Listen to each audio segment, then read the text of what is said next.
अगर आप भी इंग्लिश अच्छे से सीखना चाहते हैं, जिसमें पढ़ना अच्छे से सीखना चाहते हैं, हमारी क्लास में आपको शुरू से पढ़ना सिखाया जाएगा और साथ में 2 महीने की क्लास होगी और अब फीस भी आधी कर दी गई है।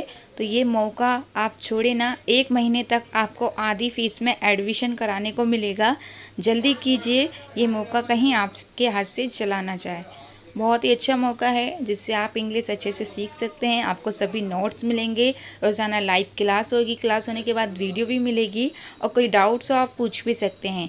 और अब 2 महीने का कोर्स हो गया है, सिर्फ आधी फीस। नमस्कार दोस्तों, आओ सीखे आज के चैनल में आप सभी का स्वागत है। मेरा नाम कनक है और आज की वीडियो बहुत ही खास है क्योंकि आज हम बात करने वाले हैं बड़ी की मात्रा। यानी कि बड़ी की मात्रा आपको अगर आपको बड़ी की मात्रा लिखनी है या पढ़ना है तो आप किसको पढ़ेंगे। जैसे कि बड़ी की मात्रा के लिए तो बहुत सारे रूल्स होते हैं कि ई ए को भी ई की मात्रा पढ़ते हैं, डबल ई को भी। लेकिन आज हम आपको अच्छे से समझाएंगे कि कैसे आप आसानी से सीख सकते हैं कि बड़ी ई को आप ई आ पढ़े, यानी कि बड़ी ई की मात्रा के लिए आप ई ए लिखें या डबल ई लिखें। चलिए टॉपिक शुरू करते हैं। उससे पहले अगर आपने हमारे चैनल को सब्सक्राइब नहीं किया है तो जल्दी से कर लीजिए, और अगर आप इसका पार्ट 1 पार्ट 2 देखना चाहते हैं तो ज़रूर देखिएगा। चलिए शुरू करते हैं। तो आज हम सीखने वाले हैं लेसन 3। जैसे कि इससे पहले हम ई की मात्रा के लिए ही बता रहे थे आपको कि इससे पहले मैं कौन कौन से टॉपिक आपको सिखा चुकी हूँ। मैं जल्दी से एक झलक आपको उसकी दिखा देती हूँ, उसके बाद आपको समझ में आएगा कि आपको आगे क्या सीखने को मिलने वाला है। चलिए एक झलक देख ले। तो देखिए, लेसन 1 में हमने सीखा था ए को बड़ा आ कब पढ़ते हैं और यू और ओ को छोटा आ कब लिखा जाता है या कब पढ़ा जाता है। अगर आपने ये वीडियो नहीं देखी तो ज़रूर देख लीजिएगा। उसके बाद जैसे कि आपको यहाँ पर देखिए, मैंने यहाँ पर इसके नोट्स बना रखे हैं। यह है लेसन 2 जिसमें हमने सीखा था वाई और आई को किस तरीके से लिखना है और इसको कैसे समझना है। तो इस टॉपिक पे भी मैंने आपको सिखा रखा है। लेकिन आज हम सीखने वाले हैं लेसन 3, जो कि आपका बहुत ही अच्छा टॉपिक है। और अगर आपको ये टॉपिक याद है तो कभी भी आप बड़ी की मात्रा के लिए गलती नहीं करेंगे। तो चलिए शुरू करते हैं और मैं एक एक करके आपको बता देती हूँ। सबसे पहले ई ए और डबल ई। मैं आपको एक चीज़ समझाने वाली हूँ कि ई ए और डबल ई को ई अ कब पढ़ते हैं। यानी कि ई ए और डबल ई को ई तो पढ़ते ही हैं, लेकिन आपको ये भी पता होगा कि ई ए और डबल ई को ई अ भी पढ़ा जाता है। तो कभी भी अगर ई के बाद आर होगा या डबल ई के बाद आर होगा तो हमेशा आपको डबल ई आर को ईयर पढ़ना होगा। ठीक है, तो इन दोनों के जैसे ई ए और डबल ई के बाद अगर आर होता है तो हमेशा हम ई अ पढ़ते हैं। यानी कि मान लीजिए अगर ई ए आर ये तीनों होंगे तो आप इसे ई आर पढ़ेंगे, और अगर डबल ई आर होगा तो इसको भी आपको ई आर पढ़ना होगा।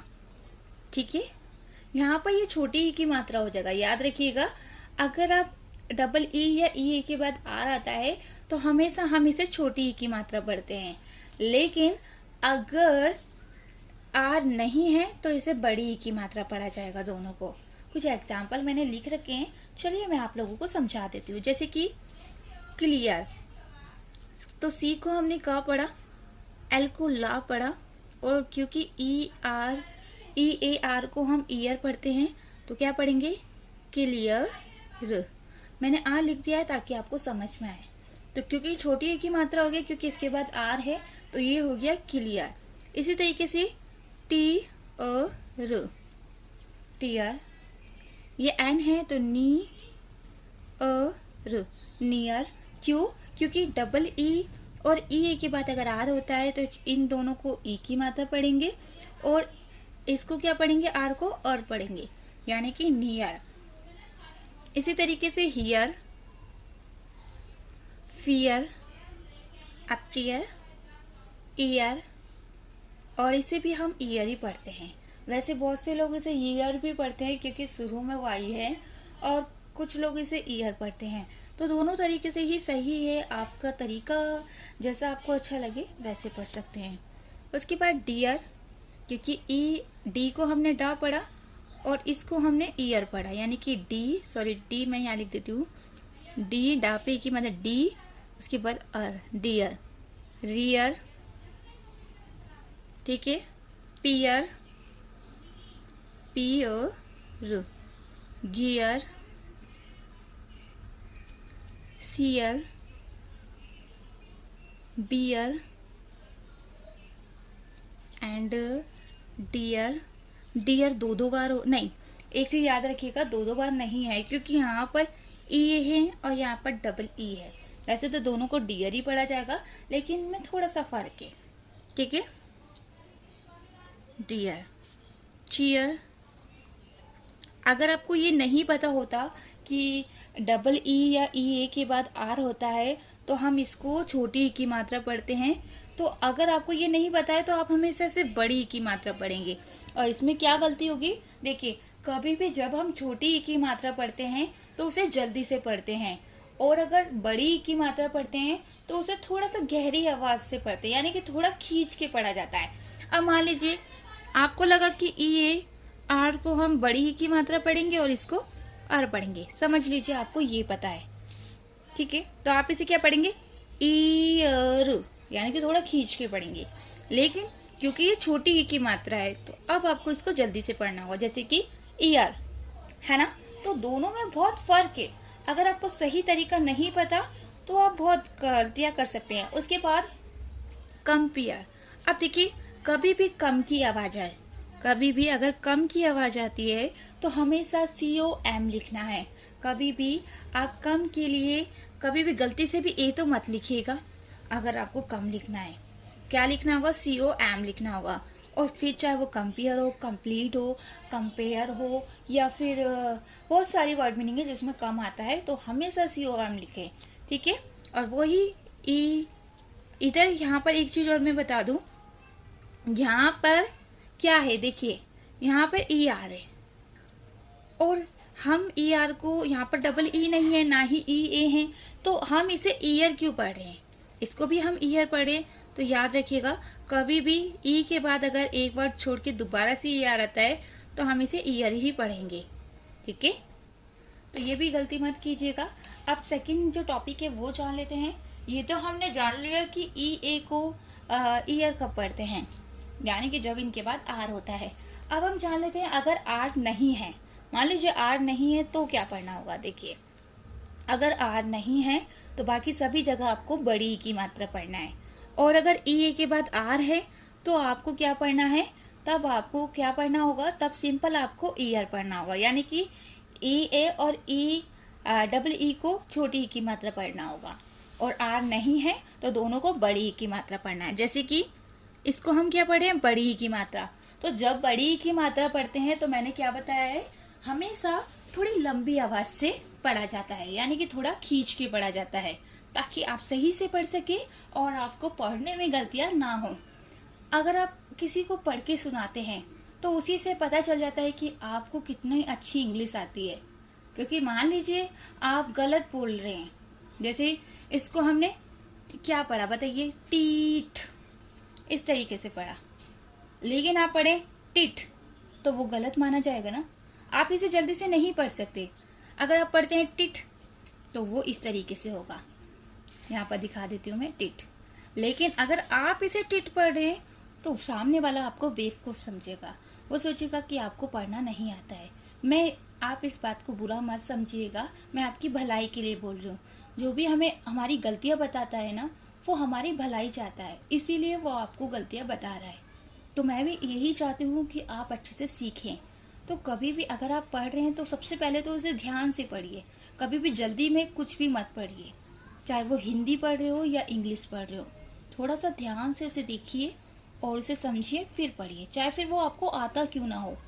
क्योंकि अक्सर क्या होता है, हम बस देखते ही पढ़ देते हैं, और जो हमारे सामने होता है, हम अगर गलती से हमने गलत पढ़ दिया, हमें लगा वो कुछ और लिखा है और हमने जल्दी से उसे वही पढ़ दिया, तो क्या होगा, वो सामने वाला सोचेगा इसे पढ़ना नहीं आता। लेकिन आपको पढ़ना आता है, लेकिन आपसे गलती से आपने गलत पढ़ दिया। लेकिन वो ये नहीं सोचेगा कि आपने गलती से गलत पढ़ा है, वो सोचेगा अपनी गलतियां छुपा रहा है। तो ये गलती ना करें, ध्यान से देख के पढ़े, चाहे 1 मिनट लगे कोई बात नहीं, लेकिन मन में एक बार उसे धैर्य से पढ़ ले, फिर सामने वाले को पढ़ के बताएं। ठीक है, फिर चाहे आपको कितना भी अच्छा पढ़ना आता हो। उसके बाद वीट, हीट। आप देखिए ये जो मैं पढ़ रही हूँ थोड़ा लंबी आवाज से पढ़ी, यानी कि थोड़ा खींच के पढ़ी, जैसे कि मीट। अगर मैं इसको पढ़ती हूँ मिट तो वो गलत है। मैंने कैसे पढ़ा? Meet, neat, heap, mean. अब मान लीजिए आपको ये तो पता है कि इसको मीन पढ़ते हैं। क्या पढ़ते हैं? मीन पढ़ते हैं। अगर मैं ऐसे पढ़ूं मिन, मिन, मैं इसे जल्दी से पढ़ दूं तो ये मिन हो जाएगा। और मीन और मिन में कितना फर्क है आप खुद सोचिए। इसी तरीके से अब मैंने इसे पढ़ा सी, अब मैंने इसे बोला सी तो वो गलत है। मैं बोलती हूँ सी तो सही है। अगर आप इसे पढ़ते हैं टी तो वो गलत है। आप इसे कैसे पढ़ेंगे? टी। इसी तरीके से लीड, यानी कि लीड। तो कभी भी कोई भी बड़ी मात्रा हो, बड़ी ई की मात्रा हो, बड़े ए की मात्रा हो, बड़े ओ की मात्रा हो या बड़े ऊ की मात्रा हो, हमेशा छोटी मात्रा के लिए जल्दी से पढ़े और बड़ी मात्रा के लिए थोड़ा सा धीरे से पढ़े। अगर तरीका मैं आपको आसान तरीके से बताऊं तो थोड़ा सा धीरे से पढ़ेंगे तो वो लंबी की मात्रा हो जाएगी। ठीक है, तो ये जो मैंने आपको ट्रिक बताई है इसी तरीके से पढ़िएगा। इसलिए नहीं क्योंकि मैंने बोला है, इसलिए क्योंकि आप सही पढ़ें। ओके, उसके बाद रीड, मील, ईच, रीच, टीच, स्पीक। एक चीज और बता दूं, जैसे हम इसे स्पीक पढ़े तो हमने इसको आधा सा फिर प लिखा, उसके बाद पापे बड़ी की मात्रा और क लिखा, यानी कि स्पीक। हमेशा याद रखिएगा जब दो कॉन्सोनेंट के बीच में कोई मात्रा नहीं होती है तो पहले वाले को आधा लिखा जाता है, इसीलिए यहाँ पर मैंने आधा शा लिखा है और दूसरे वाले को पूरा लिखा जाता है। तो आज का हमारा टॉपिक यहीं खत्म होता है। जल्द ही लेसन 4 आएगा जिसमें आपको इससे भी अच्छे मैं सिखाने वाली हूँ। और हाँ, अगर आप चाहते हैं जल्दी से इंग्लिश पढ़ना और लिखना सीखना तो आप हमारे इस नंबर पे जो मैंने आपको शुरू में नंबर बताया उस पर कॉल करके कोचिंग के लिए आप आ सकते हैं। नहीं, आपको यहाँ नहीं आना है, आप अपने फ़ोन से ही कोचिंग कर सकते हैं जूम ऐप पे, जिसमें हम आपको लिखे हुए सारे नोट्स देंगे, जिसमें सारे रूल्स लिखे हुए होंगे। और हमारे पास आपको स्पेलिंग का कोर्स भी कराया जाएगा जिसमें हम आपको स्पेलिंग लिखना सिखा, तो हम स्पेलिंग भी लिखना सिखाते हैं। जैसे कि यहाँ पर आपने लिखा, जैसे मैंने आपको बोला स्पीक लिखना है तो आपने SPAK लिखा, तो कंफ्यूज क्या है? मैं आपको एक चीज़ बताती हूँ। चलिए स्पीक छोड़िए, मैं आपको कुछ और एग्जाम्पल बताती हूँ जो थोड़ा सिंपल हो और आपको समझ में आए। जैसे कि हाँ, जैसे कि मान लीजिए आपने कोई भी वर्ड मीनिंग लिखी, जैसे क्लियर ही लिखा। सबसे पहले क्लियर का ही बता देती हूँ। तो यहाँ पर आपने, यहाँ मैं आसानी से आपको समझाती हूँ, क्लियर। तो यहाँ पर आपने क लिखा, उसके बाद ल लिखा, उस पर ई की मात्रा और इसके बाद र लिखा। ठीक है, क्लियर। वैसे तो अ पढ़ा जा रहा है इसे, लेकिन मैंने आ लिखा नहीं है क्योंकि सही तरीके से तो अर पढ़ा जाएगा, आपको समझ में ही आ जाएगा। लेकिन देखिए यहाँ पर का के लिए हमने सी क्यों लिखा है? हम तो के भी लिख सकते हैं और सी के भी लिख सकते हैं, लेकिन हमने सी क्यों लिखा है ये भी तो आपको पता होना चाहिए। तो हम ये भी आपको स्पेलिंग लिखना सिखाएंगे कि सी क्यों लिखे, के क्यों लिखे और सी के कब लिखना है, इनके क्या रूल्स है। उसके बाद जैसे कि एल तो सिंपल है, लेकिन बड़ी ई की मात्रा और छोटी ई की मात्रा में कैसे फर्क पता चलेगा और आपको लिखने में क्या लिखना है, डबल ई लिखना है या ए लिखना है या फिर आई लिखना है या फिर ई के बाद एक बार छोड़ के दोबारा से ई आता वो लिखना है, क्या लिखना है। तो ये सारे जितने भी क्वेश्चन हैं आपके मन में वो सारे हम समझाने वाले हैं और बहुत ही सस्ते में आप कोचिंग कर सकते हैं, बिल्कुल भी ज़्यादा फीस नहीं ली जाएगी और आपकी मर्जी है। अगर आपका मन करे जब भी क्लास ज्वाइन कीजिएगा, कोई ज़बरदस्ती नहीं है आपके साथ। आपको अच्छा लगता है, आपको लगता है कि आप सीख सकते हैं तो ही आप कोचिंग ज्वाइन कीजिएगा। कॉल करना है, पूछना है, पसंद आए तो कोचिंग ज्वाइन कर सकते हैं और नहीं पसंद आए तो कोई बात नहीं, यूट्यूब से सीख सकते हैं। ओके, चलिए फिर कल मिलते हैं। और अभी कल का पक्का नहीं है क्योंकि मैं कोचिंग भी कराती हूँ तो मेरे 1-2 दिन लेट हो जाती हूँ, लेकिन आपके लिए जो भी वीडियो लाऊंगी बहुत अच्छी लाऊंगी। चलिए फिर बाकी अगली नेक्स्ट चैप्टर पे मिलते हैं जो लेसन 4 होगा और आपके लिए बहुत ही अच्छा टॉपिक होगा और आपकी बहुत मदद करेगा।